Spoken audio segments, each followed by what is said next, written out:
Yes, let's open up. Questions, please. Usually, when we do basic art collection, it's matching to different public to different cameras. Mm-hmm. So can you show, if I use documentary, to match two cameras' colors, and what is the quick way to do it, except pressing that correct, autocorrect? Yeah, that won't work. Like by referring to each shot, like, oh, I know that if I put the red, green, blue in a certain way, and a black, and like that, I assume that to be a certain standard. So like I see the chart, put black there, light there, or the color there, so that we automatically go very fast matching two camera colors. Avid was good for that. The Avid color corrector was great at doing auto correction. You could put one scene in and you could sample the black. You put the eyedropper on camera A, and then you could and then have the B match it.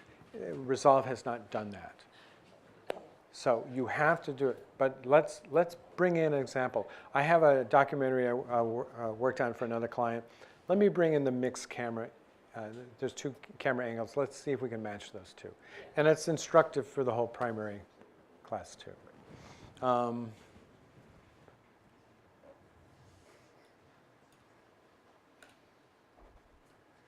While I'm physically looking for some clips to bring in here, I might entertain another question.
Well, let's take two scenes from this film and see if we can get these a little closer. It's not the same camera, but trying to get two shots to match is the same sort of principles. So what I'm going to do is at the end of my timeline here, I'm going to take a clip of this and I'll do a mark in.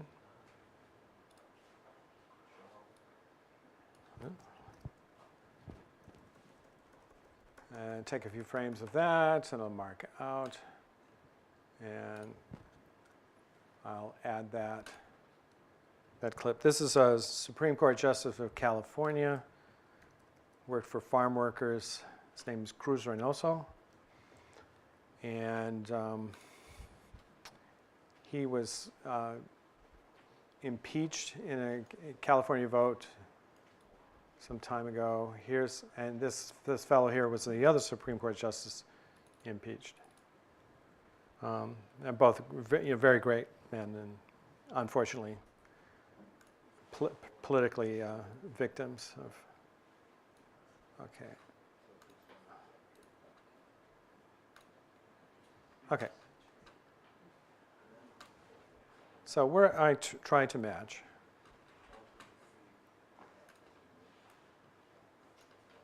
This is not color corrected. It hasn't been color corrected. It's wrong. Yeah, this is the ungraded correction.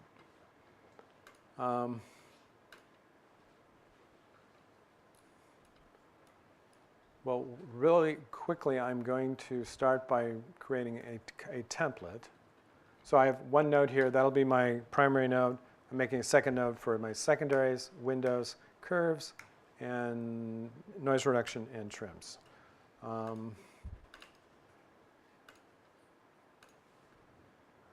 Node 1 is primary correction. Node 2 is secondary. I start with multiple tools so that they're all sort of independent, so that I can make changes quickly. Window, and then I'm going to have a curve editor. And I have one for noise reduction. And if I have to do some focusing, I might have one called focus. Is this mic still working? Are people able to hear me? Am I loud enough? Yes. Okay. Okay, primary.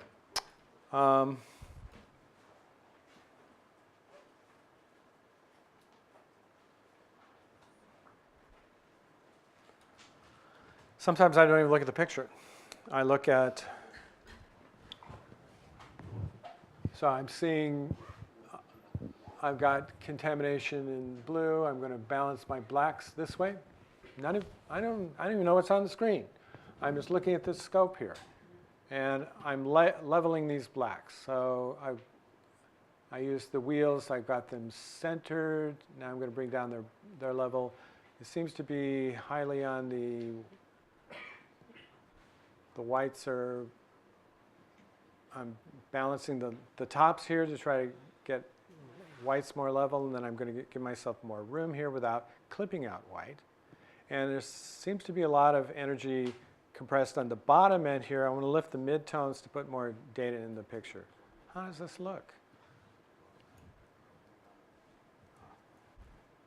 Well, it's a little brighter.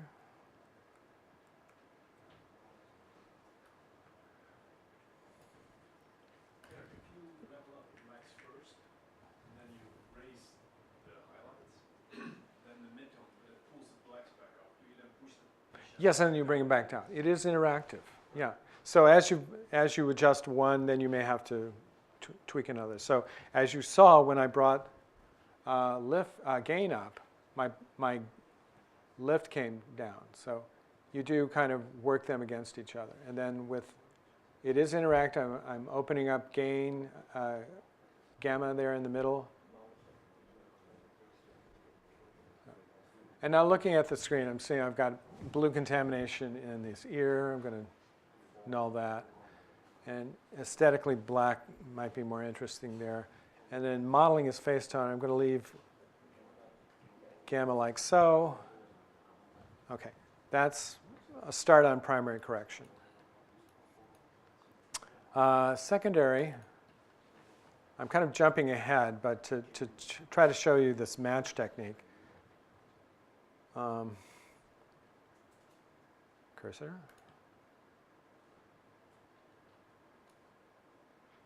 Right, the secondary is this arrow key, and the eyedropper is selecting those reds. Tell you what, let's first of all, we're trying to make the two shots work as a primary correction. I'll cancel what I did there. I also want to preserve this template I made here. I'm storing it in 1.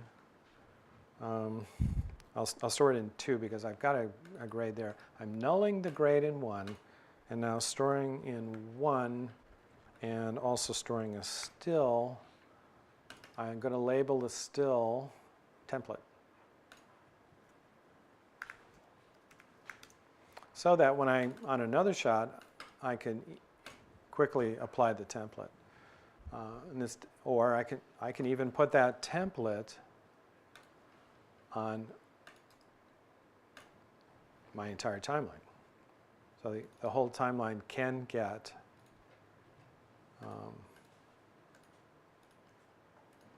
apply grade. Oh, I'm sorry, I have to. No, okay. Shift. Yeah. So that template will go to those selected ones there. All right, so we have a preset template there. So to get these two cameras to match, so let's get a still picture of one at a time here. I would say in matching a big part of primary grading in this cinematographer is get his saturation down. So we've kind of got exposures going there on primary one. Let's now take saturation down to 35 and get some of the curse of that off. Storing that as a temporary memory in option 2. So option, yeah. Can you tell us why you want to take the saturation down? I felt that was, I thought it was oversaturating, particularly his face tone. That overall, there was just too much color to work with. Just think. Yeah, don't have to. You just feel it.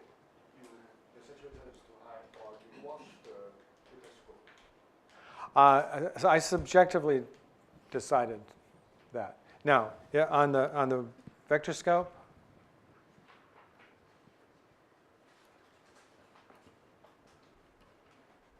I could put the vector scope in this first one here, and then I hit the one box here, and then I can have the vector scope. You can read the vector scope a little more effectively if you click here, bring up the brightness of the vector scope, and I can see that the saturation is really pretty high. Here's red, and we're out, pretty far there. Now, my grade there is I'm cutting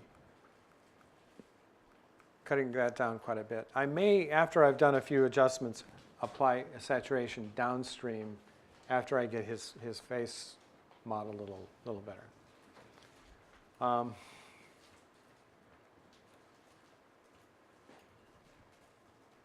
So for a match check,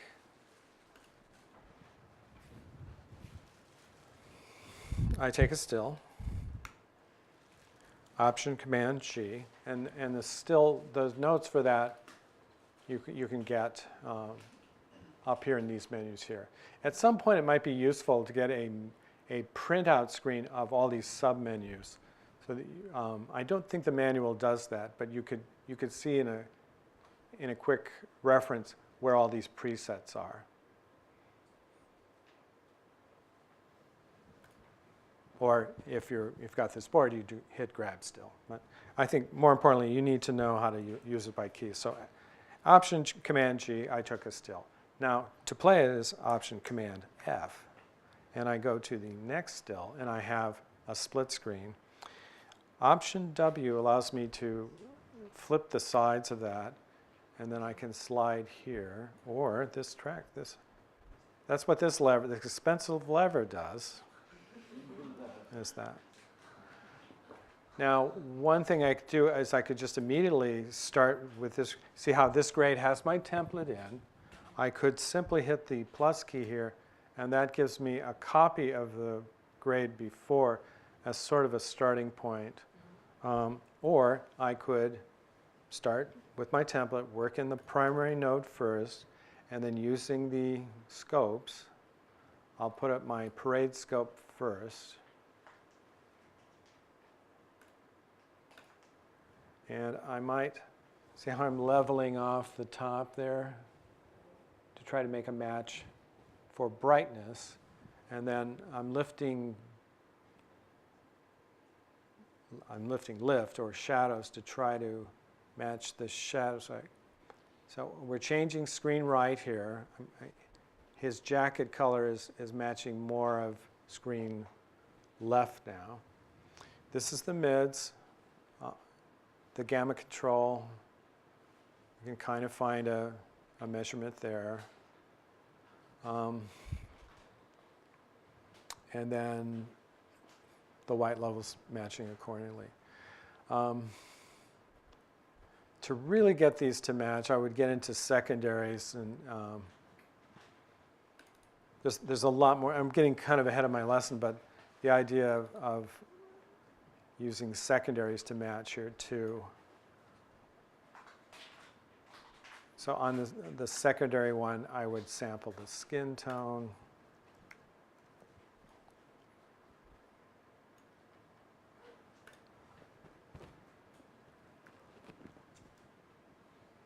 And I might adjust the hue of that. I think it's a little too saturated.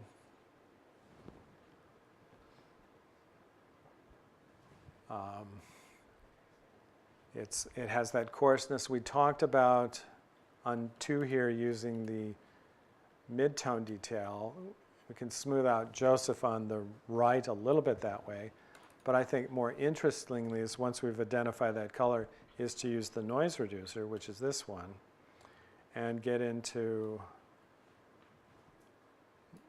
smoothing it that way. I use the mode here, the better mode, and then spatial noise reduction blurs pixels or blends pixels. It's not blurring, and you get a little more of a smoothness to the skin tone there. Hitting Shift H allows me to see, it highlights what's been used in the secondary.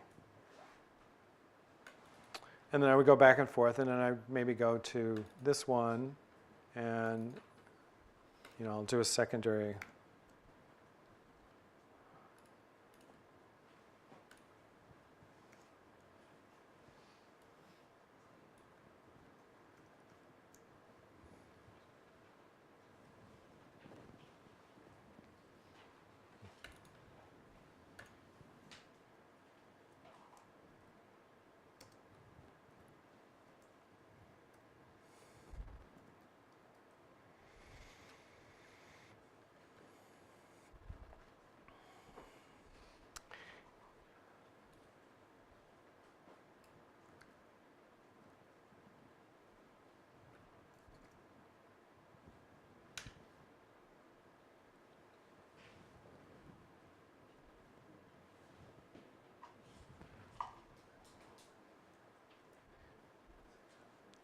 Yeah, I wish I had multicam of the same subject. I think I would answer your question a little better. But the procedure is you get your A camera and you adjust the primary on the A camera, take a still of it, and then split screen with your B camera, and then you can go back and forth.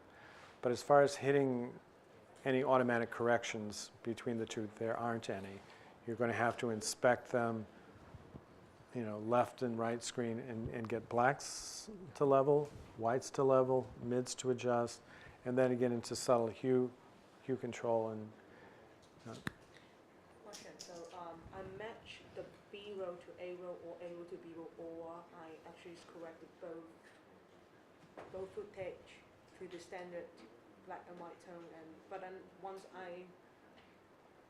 this is my experience. Like once I correct both A B row according to scope, and then there will always like slightly color or tone. It's not matched. Like do you understand?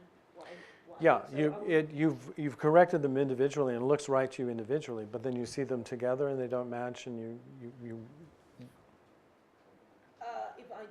If I color correct both both rows, Yeah. that would be slightly different. But if I match the B row to A row, that would be easier. But then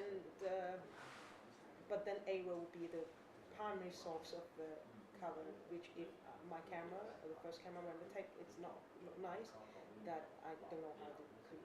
Oh, this is very. I'm just thinking. Probably you don't understand what I'm saying. Color is a very subjective thing. Yes, this is. Besides Yeah, looking at the right. scope. So whatever looks good to you on 1A, then you match the B to A. So it's all like earlier we talked about styling and stuff. Is that once you have an overall, I guess overall there's a tone that you like, then you color correct the entire tone, right? Yeah, and it is, there's certain subjectivity to it, but and you may have one camera that is better than the other camera. So if you had like a Sony and then a GoPro or a Canon, you may actually have to reduce the beauty of the A camera to make a match with the B. You may have to dumb down the A camera to come and match. I've sometimes had to match a GoPro camera with an Aeroflex camera, and I This is not the style. This is just my as well to make it look like matching. So yeah.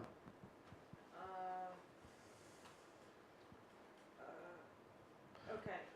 I'll probably answer you the question later when I'm doing the Yeah, class work. yeah. Probably I can make it more precise. Yeah. On Did you bring your own example now, to the class, or what I'm trying to get at is to I have the page with me, and I have my question with me. Uh-huh. Maybe later afternoon I can ask you. Sure, yeah. Okay, but as far as camera matching, the techniques are to use scopes, and then there is a subjective decision. If you're favoring one camera over another, you may have to adjust one that is actually better to work. But anyway, I'll switch back to my red files to see if there's anything in here that might work better for our match. I've got this C here, and I have the C here. That might be, try to match those two might be a test. Yeah. So we're at 12:12. I want to make sure I've given you enough of an example of how to use this application so we can get you working. The secondary thing I was about to do, that's really a different lesson. So I want to impart the idea of using memories. Are you getting the idea of you can store your corrections and the other ways that you can store it? One is to store it as a temporary memory at the top. This is alphabetical, A through Z. And stills are another source. So you have the gallery and the memories. The gallery are stills. The memories are up here. And your color correction itself, the grade is stored clip by clip. Gary, Yes. when you have so many different nodes, do you combine it later, or over there when you made one for shape, one for color? Like these are all different directions, right? They're all individual. Right, and then would you pick? Is that just to pick a favorite and then sort of use those? Well, one reason why I have like separate nodes is if I liked the secondary color correction of one, I could copy just that node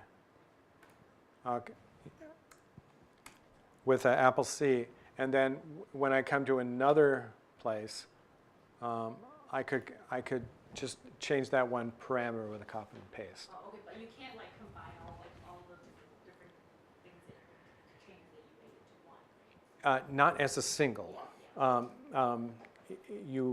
You would copy the entire node structure. It doesn't bake it into a single. It can if you make a LUT.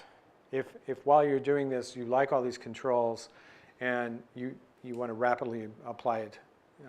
So like if you've taken a lot of time to set up these multiple nodes and you just want to have one easy thing to apply, you could create a LUT, a lookup table, and the LUT can be put on to other things. I leave things open though, so that I can still adjust subtly. This allows you to do group correction. So if you had a documentary with the same individual 20 times, that one grade that you did, if they're put into a group, is then pasted into the other interview as one group. What I encountered in my most recent contract with PIXAR is then the director wanted me to change one aspect of like a highlight on one actor's hair, and I couldn't then tear it apart. So I had to break the groups and throw away the groups. So this is not cast in stone. You don't have to have a template. But why I elect to do that is to get to those parameters quickly and independently. And I mean, is there an ideal scope, or I mean, it seems like it could be subjective, all of it, but is there an ideal range that we should follow? You should begin with primary, getting your exposure correct, Okay. and your overall color balance right. Now the whole thing about the node structure is what you do up here affects everything downstream. What you do on node 3 does not affect what you do on node 1. So you can get more subtle nuance corrections down the stream. So your big basic work, large step corrections put on the front. And on the back here you can get into more subtle changes. I tend to leave off a node on the end here called a trim node.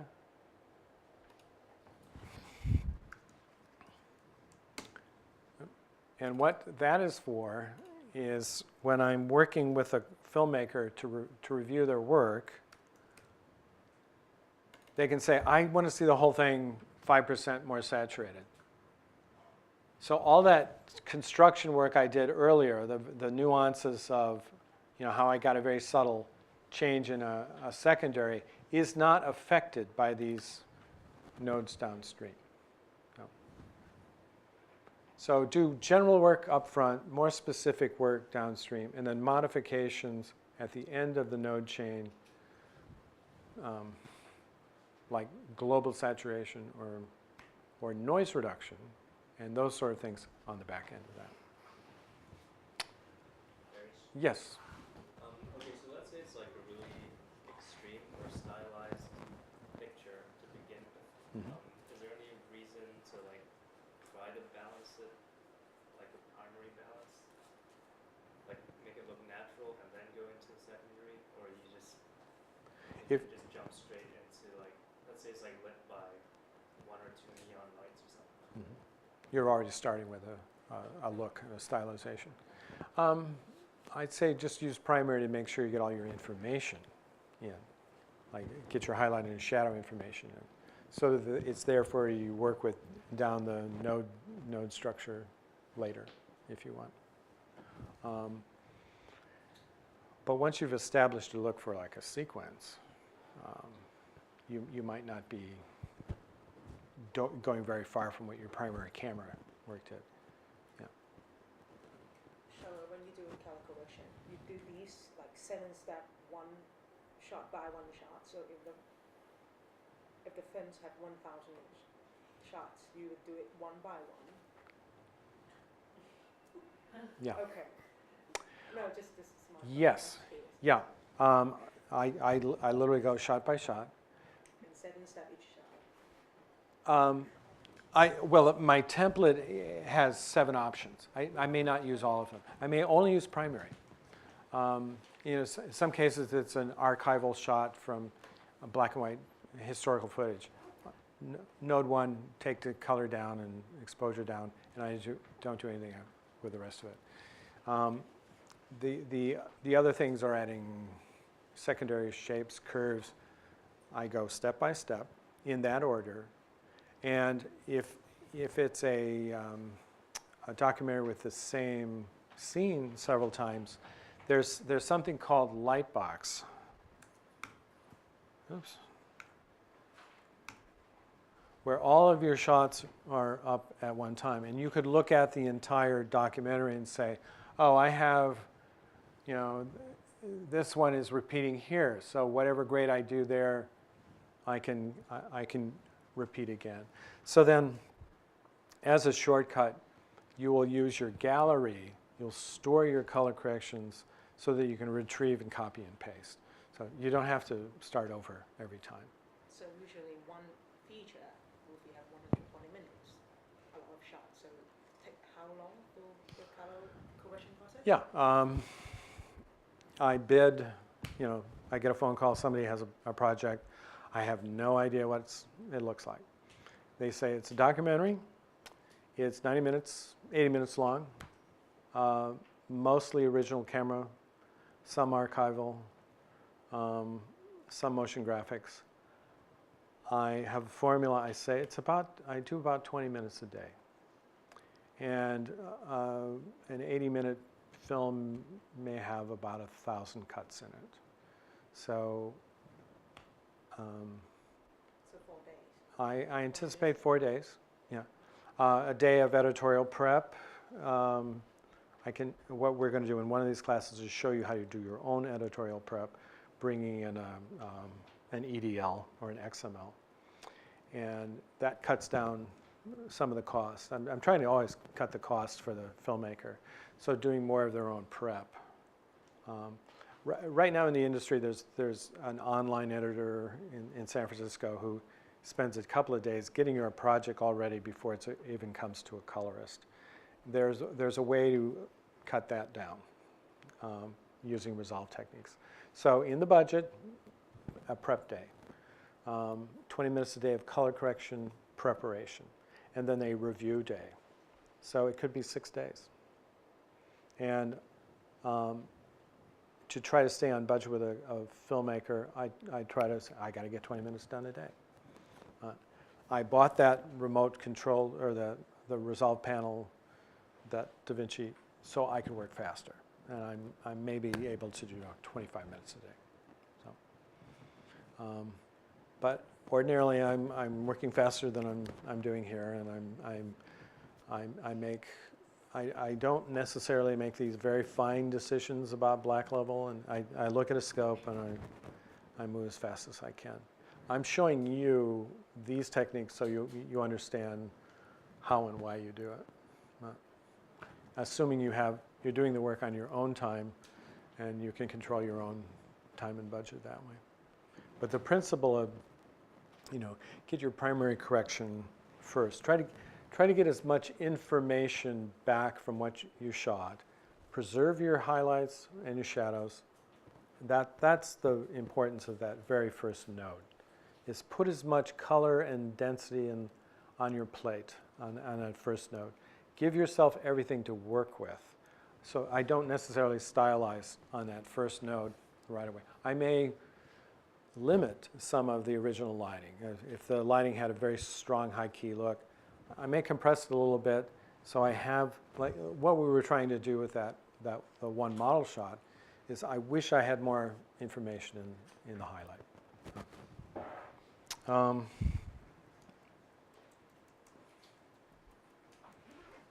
Where'd that go? There it is.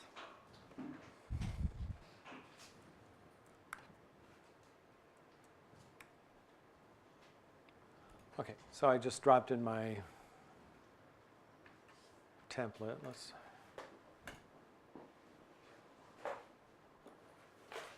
So I started there, just real quickly. It was a red file. I haven't adjusted. I might use the scopes. Just to get going, bring down the blacks, bring down the highlight to have information, put the gamma up in the middle to have a little more data to work with. I'm looking on the screen to make sure there's shadow detail here and in here And I haven't crushed here, so I have something to work with. Is that any, I'm toggling on and off. Sorry, can Yeah. you show the color view so that you can see the data change? Yes, move the scopes. On the left corner, show the color view. You are using the second color correction, the interface. You mean on the left You can't side? see the Yeah, I see. You didn't see what I did here. No. Right, so, see the data change. yeah. Cancel. You want to see that? Yeah, sorry. Okay. Looking at scopes. Click on the primary to start. You can use wheels or bars. If you in primary bars, you still have in effect. You can bring down YRGB together. So I'm sliding with the mouse to about there. I'm going to eyeball the scope. I'm going to bring my scope up.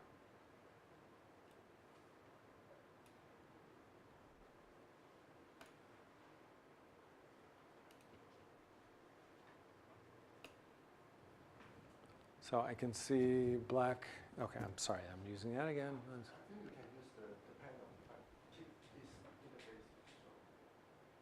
No, I'll stay over here. So now I might want to adjust. I'm just changing the blue level there.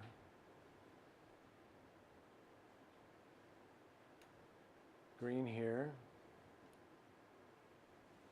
And they're interactive. You change one, you change the other ones. So again, the strategy, and I'm just trying to level these off.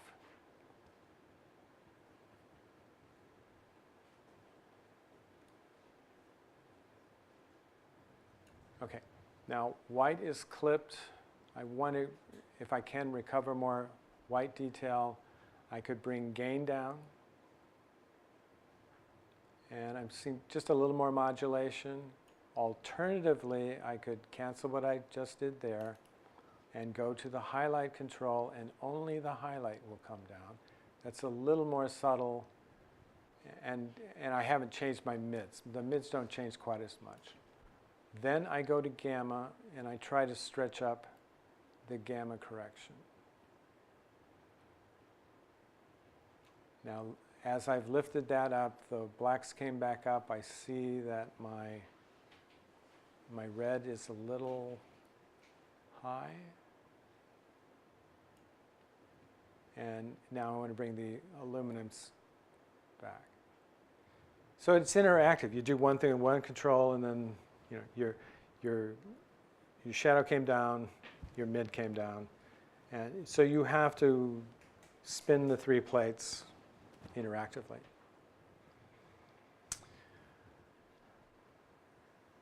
So you'll be working with these files in the other rooms. Some interesting challenges will be, that's pretty flat. I'm going to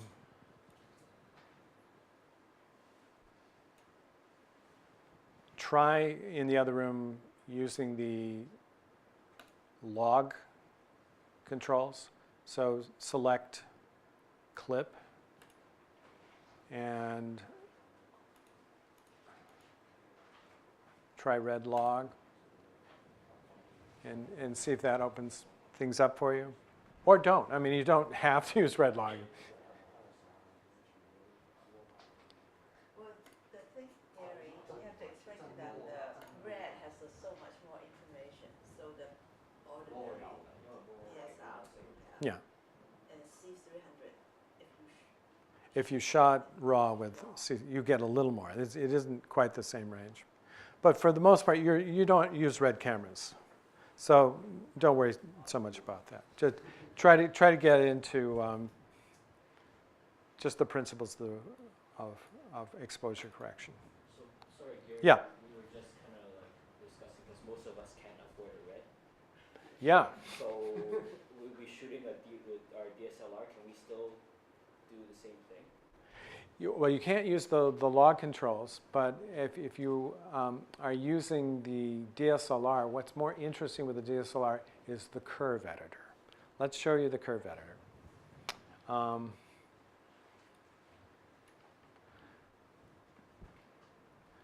Because what a DSLR is going to do, you're going to start with something a little more like that, kind of harder contrast. The curve editor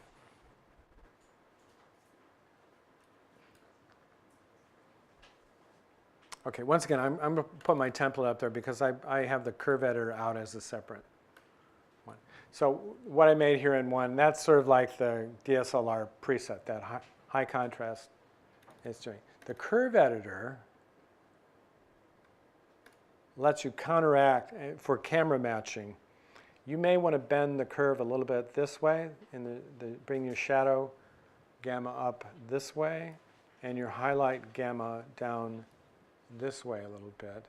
And that gives you a little more of a counteraction of the built-in contrast, such that if you were, you know,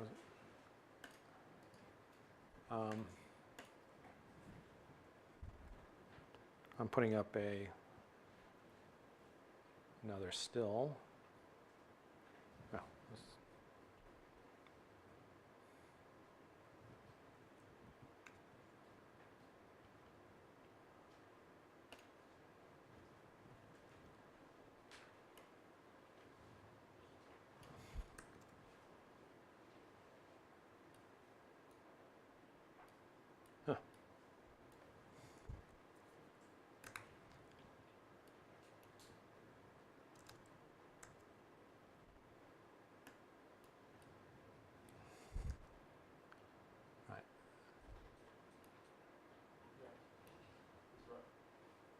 Well, let's see if we can get that.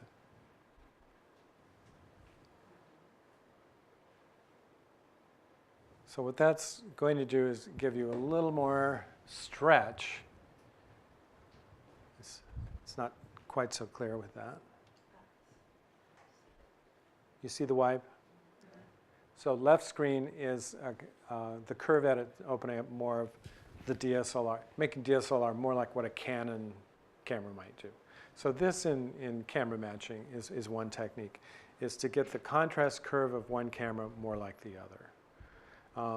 Very often if you've got DSLRs or GoPros, they have a built-in contrast that has to be counteracted to match other cameras. The curve editor is best for that. Or in the primary, going to the primary control here, page 2, the shadow and the highlight is another place where you might stretch a little more shadow detail out in the highlight. So when you get these files, don't think of them as red files. Think of them as, okay, it could have been shot with a Sony, and then work with the controls in the other room and try to fix exposures and things like that. So when you see something like this come up, experiment and see what lowering the highlight does. You know, do you get more information as you do that? Does the curve editor do that differently?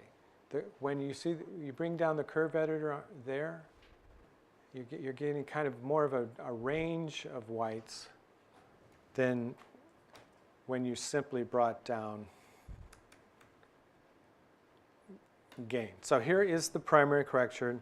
I'm going to take a still. This is raw. We have no grade on this one. If I lift gain down, bring gain down, and I'm going to take a still picture of that. And now I'm going to cancel what I just did.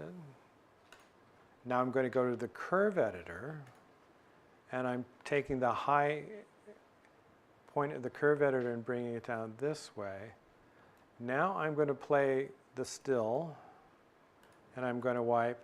You see the difference in the dynamics of, like, screen left was just bringing down gain in primary.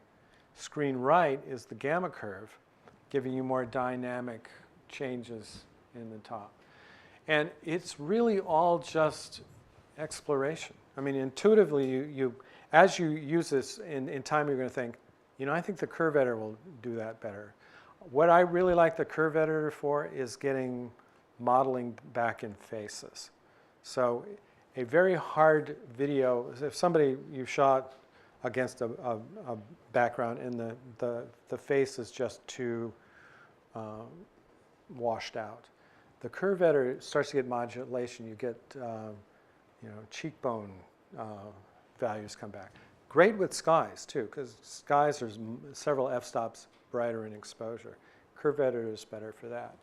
Let's see the difference with the highlight control on that. So we've saved this. Let's save this memory here.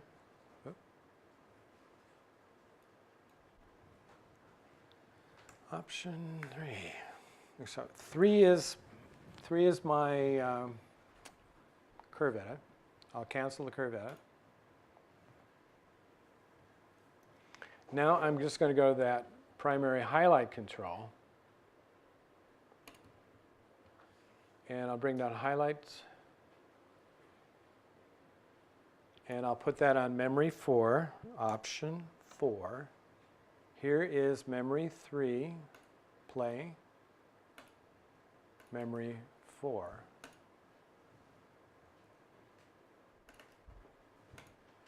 Three, 4. 3, 4. There's a difference. I think the curve editor gives you more of a response than even the highlight control. But it's really all scene dependent. You'll see some cases where one is going to do different work than another. This shot. I'm going to start with my template.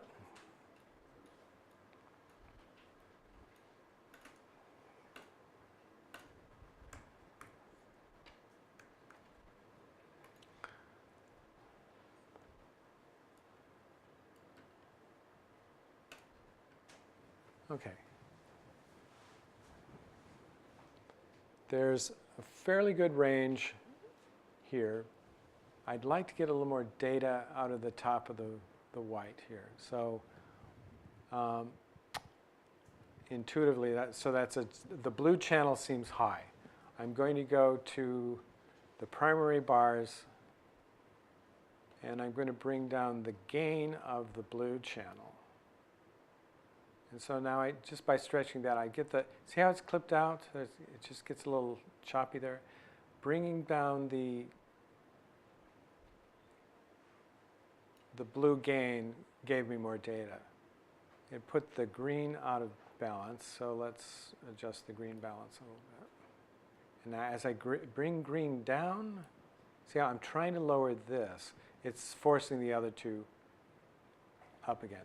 That's RGB color space.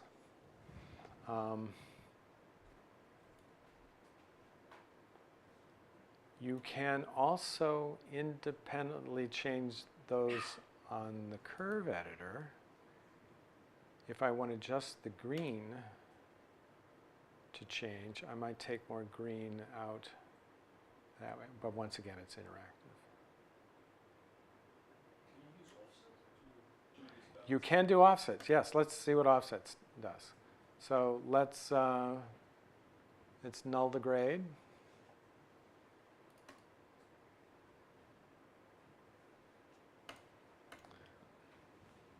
So clicking here. So let's take blue offset down.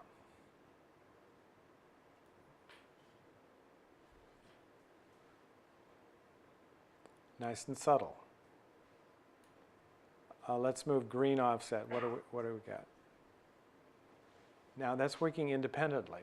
We're not altering the red and the blue channel. That's a little nicer.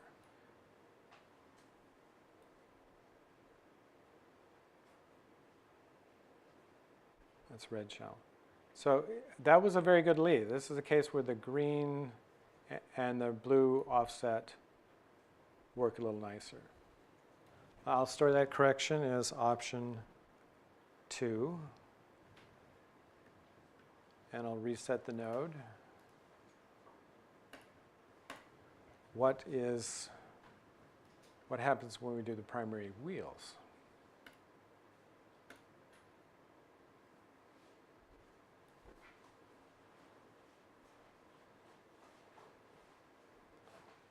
What's nice about this is it's an interaction where I'm getting the red up and the blue down and leaving green alone. That's not too bad a choice. I'll put that on option 3, and I can compare now playing memory 2 and playing memory 3. And I'm just looking at the top of the... So as far as getting a white balance, using the wheels, I got more of a white balance using primary wheels. Primary 2 is more of a gray. That's an interesting style. It connotes coldness and the animals in more distress. That might be more correct technically as the whites match better. And then it's elective how much density you want to put in here. As you bring lift down, you'll get more data in... You can make a more contrasty image for that. So lift is bringing shadow down, and now you might want to bring gain back up to add more contrast. And it gets harsher. You're getting a stronger look. Another function of the curve editor is something called soft clip. That's over here, soft clip. So if you're, for example, in the scene that had the woman with the lights overhead, if you just want to get the whites down or soften them a little bit, the soft clip highlight, watch this area here. It's the oversaturated reds. The soft clip will kind of smooth that down.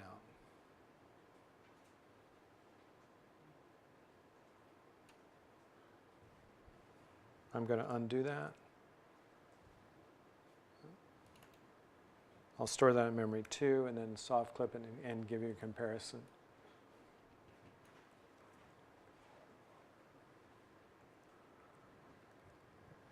It's pretty subtle. It's mostly appearing right about here. You're seeing the whites come down a little bit. So that's a little more nuanced. Now let's put the curve editor on it and see if we get a little more data out of the highlight. That can be interesting. You can, if you have dark subjects, you might curve edit the shadow only. A big step here, you'll get very brighter face tones in some cases. And when we get into stylized looks, we'll use the curve editor in independent RGB challenges. Yes? If we were to do this with 8-bit footage, 420, it will break, right? Pretty quick. Because that's actually a question, is that no one has raw footage, or at least maybe 422. That would be great. But if you have a clip that's like 8-bit, You're going to be very limited.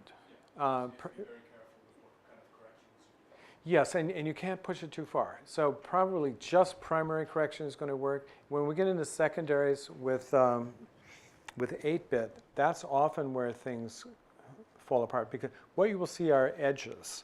Like if we did a skin tone correction and we just sampled the skin tone in 8-bit, secondary is essentially a chroma key. And the edges of the key serrate. They look like the edge of a knife. So 10 bits, you have more, you have 0 to 1034, you've got more steps of transition. So Can we do an exercise with that too? Because I think some of us some of you have that camera. you have to work with 8-bit. When does it break? Yeah. Show what that means. I don't know that I have any 8-bit in my sample file here. Do you have 8-bit in your? You can do the same thing with 422, I guess. You know, 10-bit will break as well. Because this is. Well, we're processing at a floating point here. So we're starting with 10-bit. That's our limit to start with. But our process is floating point. 10-bit 422, actually holds up pretty well. I can bring some 8-bit in tomorrow. 8-bit we can break. Yeah. That file with the fellow with the red face, I think I got some 8-bit in there. I think you can shoot some DSL at the lunch for you. For That would- the 8-bit. That'd be fine. Yeah. You know, with Sky. I have 8-bit. You have a lot of 8-bit files. 8-bit, yeah, 8-bit with a sky would be really good because it's the sky will get the banding. That would, yeah. And we'll see if we can fix it with. Yeah, actually, just curious, like, what? So, what bit? I mean, how many bits are these? Is this footage right now? 16-bit. Okay, but it's still indicating like 10-bit in the scopes. Is that related, or are they different?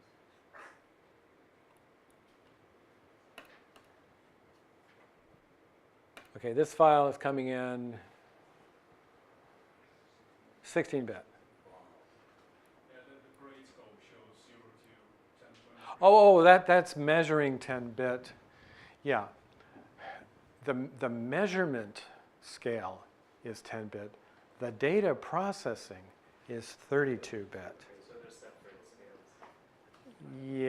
Yeah. It's not. It's impractical for DaVinci to show you 32-bit because you have thousands of numbers. But you make a very good point. You're not really getting as precise a measurement of the number as what that color is really producing. You're producing a 32-bit upsample of a 16-bit acquired image, but you're measuring on a 10-bit scale for something you're releasing, possibly a 10-bit or 8-bit. You may be putting out an 8-bit MPEG-4 file. So. You don't have a 32-bit monitor, right? Yeah, you don't even have a 16-bit Yeah, monitor. we only have Yeah, 16-bit. yeah. So we can only see a 16-bit monitor. Yes. So that, We don't have 32. We Yeah. don't have 32-bit monitor yet. no, someday. I'm concerned. Do you feel that you got enough here that you're able to work on your own in another room, or have I lost you at something? Are you secure that you've got a place to start? We'll know soon. Yeah.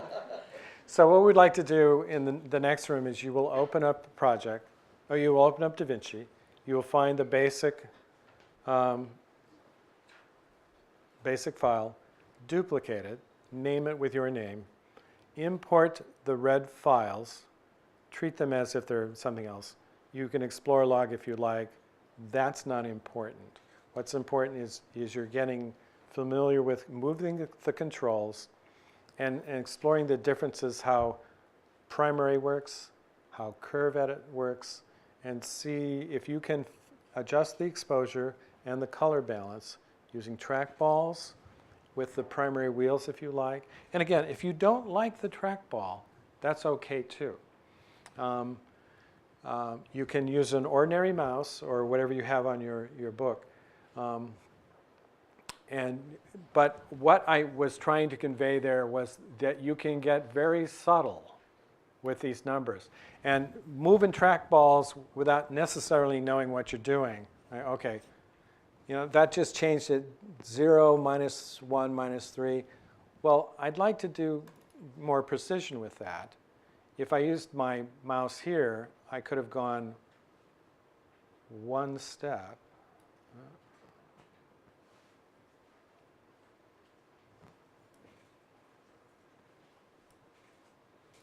Too subtle. So that's like 1 degree, 1 point. That's what I want that sort of control. And then what we found out in our initial exploration using the eyedropper on the black chip, it was actually offset that was the most subtle control. We could get sub-values. We could get, finer than 1 point. So explore the differences in how those work. One of you at one time had suggested using the offset on that C clip, and that got a very nice result. So it's not set in stone which tools you use. There is an intuitive process. In principle, using primary first with the wheels in the YRGB color space is one way to get your result. But you may find a curve editor does it, an offset does it, and explore and get your results. Did you understand how to copy memories? What I was doing copying memories. Here's where you find it. Under color, memories, it tells you how to save a memory or load a memory. I don't think I conveyed how you can make still wipe with a still. So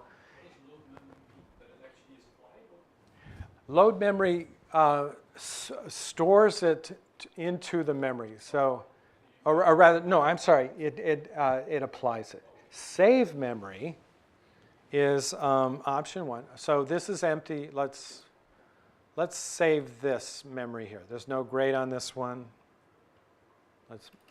Okay, so first of all, I will reset this node so there's no grade. I'm clicking on the node. I'm hitting reset. There's no icons under that.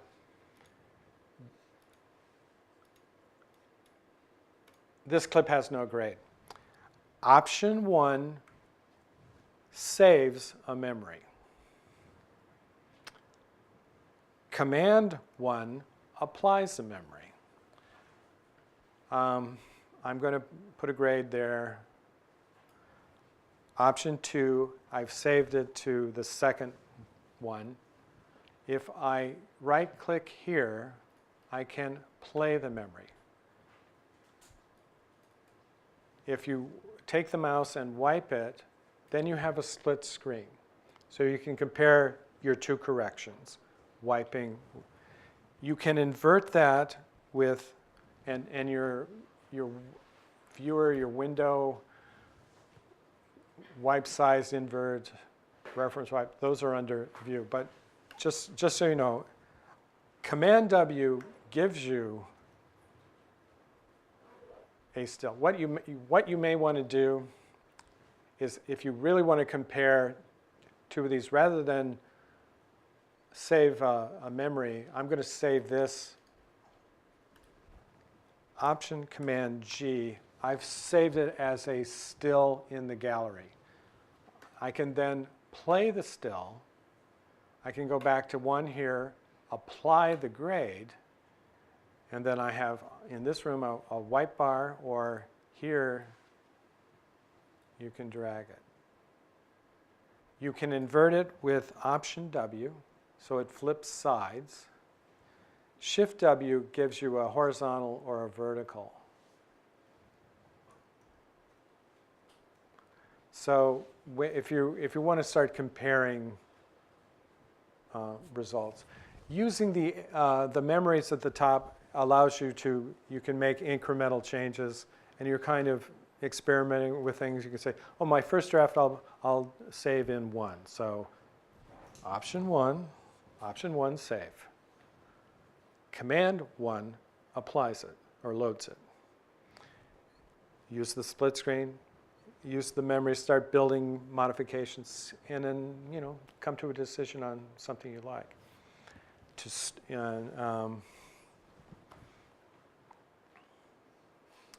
The whole template thing that I did, that's your option, whether you want to use it or not. But if you want to split your controls, if you want to have, okay, at this node I'm doing my primary correction, but I want to see what contrast does, you might want to start separating those nodes. So one idea is node 1 is my primary, let's use this. So node 1 has no grade. Let's on node 1 just put a lift down, gain up. Okay, so that's one experiment.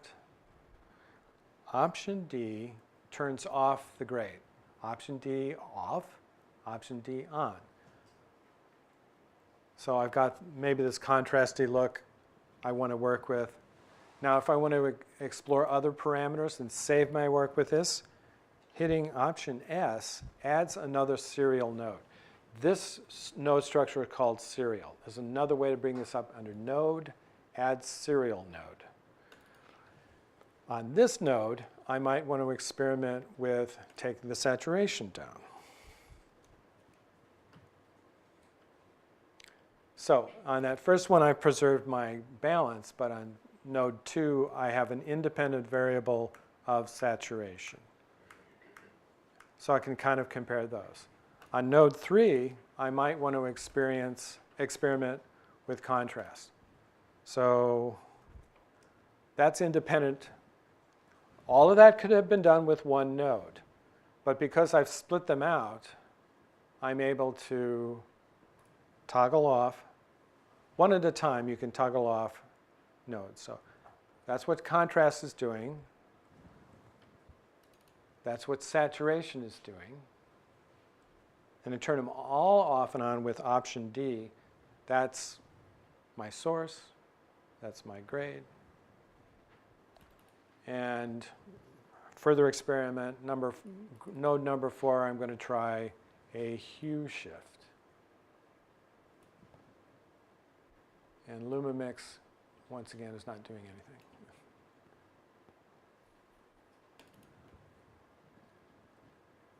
So that's like one way to work up a draft. You can, and again, what I did there with the hue shift, that did not affect what happened in 1. What I did in 3 did not affect 1, what I did in 2. So that was held constant. 2 is a concatenation of what I did in 1 and 2.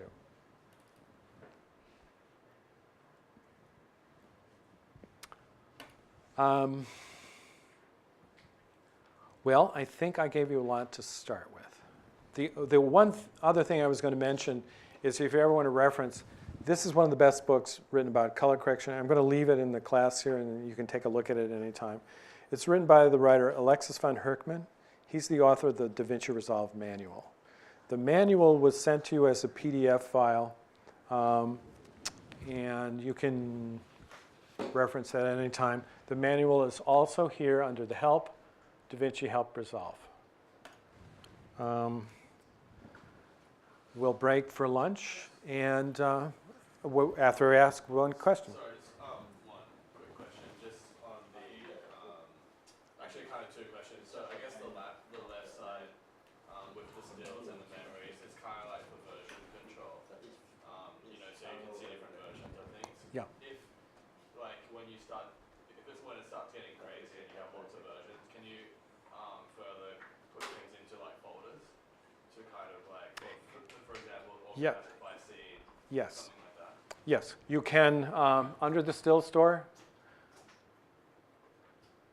over here on the top left is a directory. You have stills here. You could name that first draft. You could add another bin.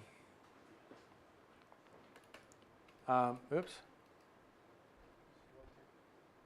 Add still album. And then you could then put those folders. And you can drag your gallery. Oops.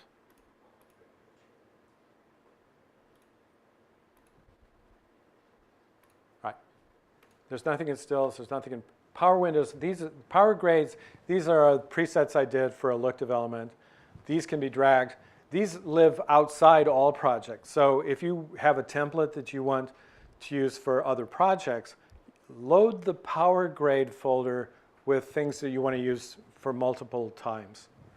Or These are stills, right? These are stills that store a color grade. So in stills 2 here, so here's stills 1. Maybe I like this one. I'm going to store that in the stills 2 folder. So now I have something in there. So you could subdivide your folders. And you could do a first draft, create still 1, create a new folder, and your second draft are there. And then if you ever want to go back and recover what you had done, then you have it. And this student had asked, is there a way that you could package them as one correction? You could simply retrieve them from your stills. And if you want to build on that, in other words, start with something as a single node graph. If I happen for some strange reason to like this color correction, but I wanted to add something from the other one, I can then append the node graph by, so I preserve those 4. Append node graph attaches the other one. You could get multiple node graphs attached to each other. And to you again. Sorry, yeah, the second part of the question was, it kind of, like, the right side works kind of like layers, like in Photoshop, right? So Exactly. Kind of like, so you can compartmentalize the edits. But I was one thing I noticed was like, I wonder if there's any significance when you pull the node to the second level, like you created a trim node, which you said was the second part of your stage of your edit. Is it kind of like, is that a further layer, or is it just so you can see it all in one, in that square there? In this case, they're not a layer, it's a line. Okay. The node is a linear structure. It's a concatenation. There is a way to get a layer, and that's called a parallel. And so a parallel node would be working, you would have the whole line of things, and then if you decided, well, I'd like to mix a black and white look on top of that. That's the kind of stuff I was going to give you on day 3, but there's a way to get a second layer. Yeah. Good questions.